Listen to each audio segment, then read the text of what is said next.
Hi, I'm here at a beautiful Matilda restaurant in Cuenca, Ecuador, and I'm so lucky to be interviewing Ed Linguist, who is the publisher and owner of Cuenca Expat Magazine, the most popular and fabulous magazine dedicated to expat people that are living in Cuenca or thinking about coming to Cuenca.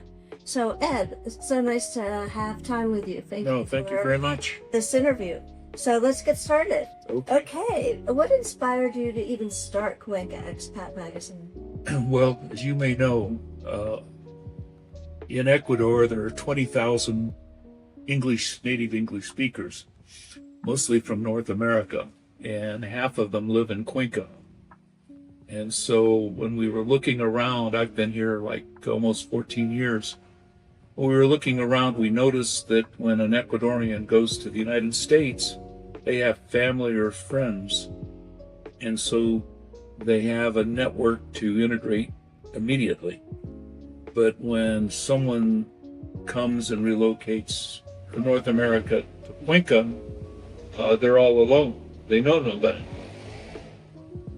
And so we think that the magazine, really, we were looking around for a way to help expats integrate into the new community that they have. Most expats' interaction is with Congress.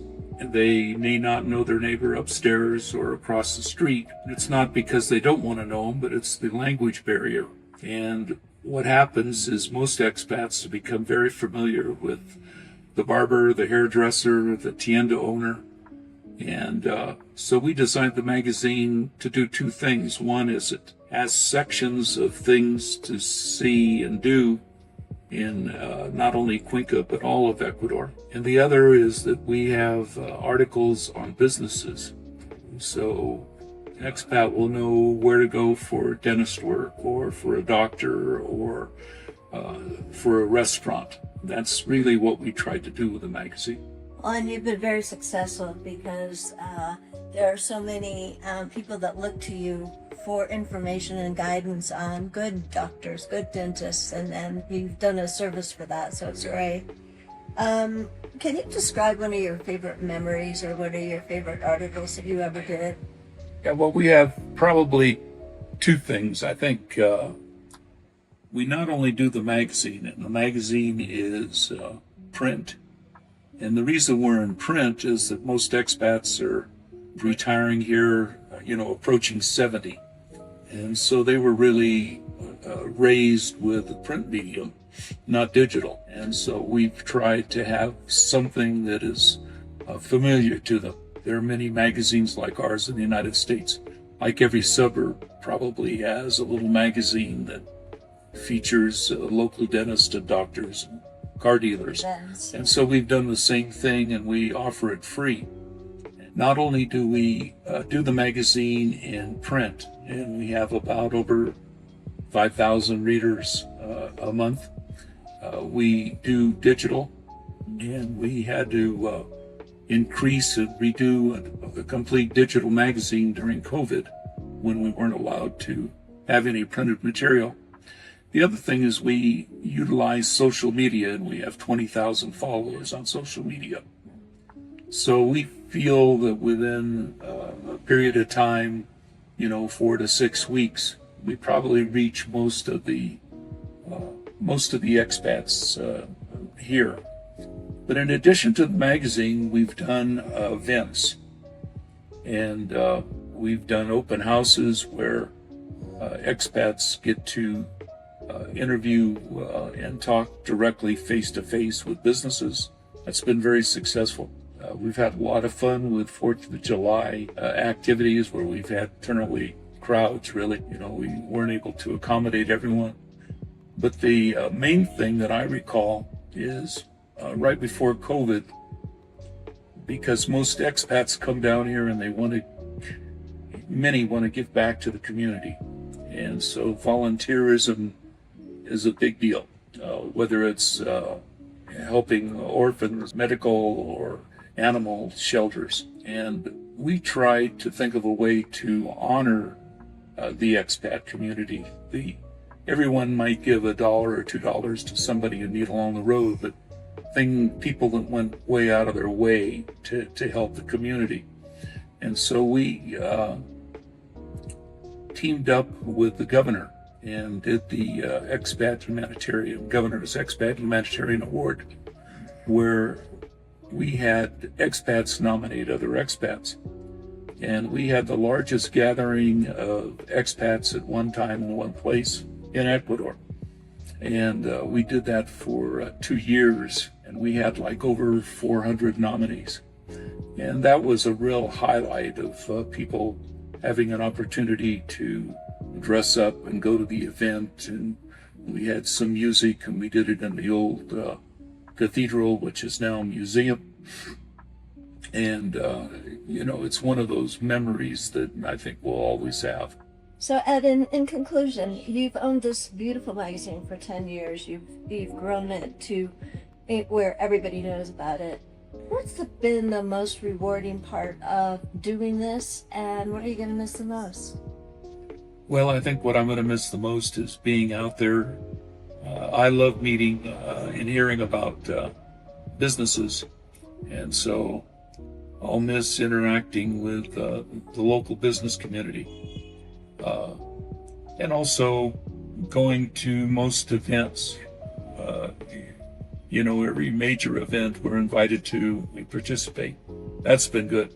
I think one of the highlights for me to remember is, the Governor's Expat Humanitarian Award, when we brought all the expats together.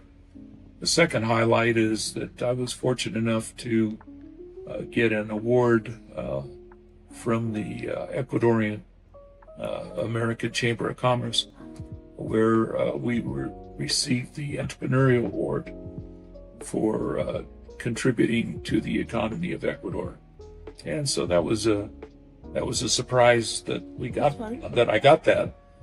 But I mean, it's a big medal. I've never worn it, of course. But, it sits at home, and I'm proud of the recognition that that we got because of the magazine and our contribution that we've made. Okay, final question.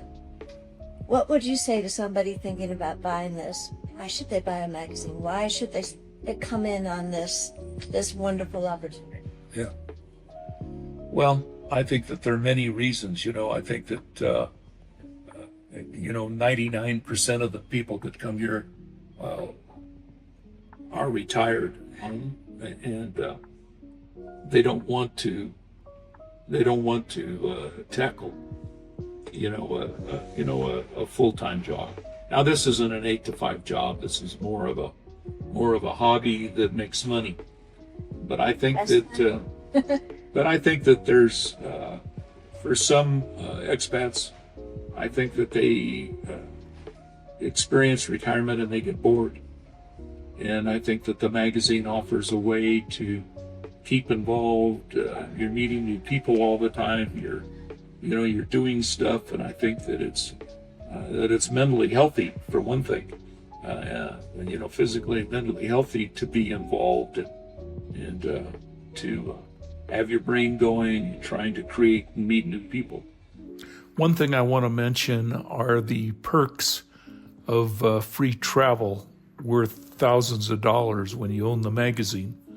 For example, we went on a 7-day luxury cruise to Galapagos.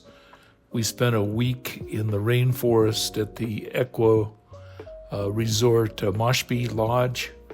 We went clamping in the Amazon. We went to a dude ranch in Wallaceo. And we spent a VIP weekend in Quito, just to name some of the things that we were able to do with the magazine.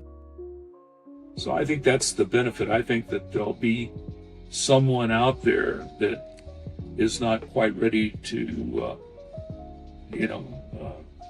to watch TV, 12 hours a day, wants more out of the retirement than others. And I think that would be the opportunity for someone. And I think given the demographic that's coming into Ecuador right now, young people, young families that are looking for a business to start that they can really grow with, is also a wonderful kind Yeah. of modern. No, we've seen that over the years, that there's been a change. Not dramatic. I mean, it's not, you've gone from 70 to 20-year-olds, but you've gone to 40-year-olds and 50-year-olds that, still want to be active and want to be involved. And I think this magazine gives them that opportunity to have something here rather than, be a business nomad, of working online, just online. This is sort of a people business. It is a people business. And I think that, for someone that has that kind of personality, it'd be a good match. I agree. Well, Ed, thank you so much for your time. I Well, thank really you, Nancy. appreciate it. And I wish you so much success in whatever you do next, because I know you're not the kind of guy that's going to sit around. So I look forward to seeing what's up, and thank you again. Okay, thank you very much.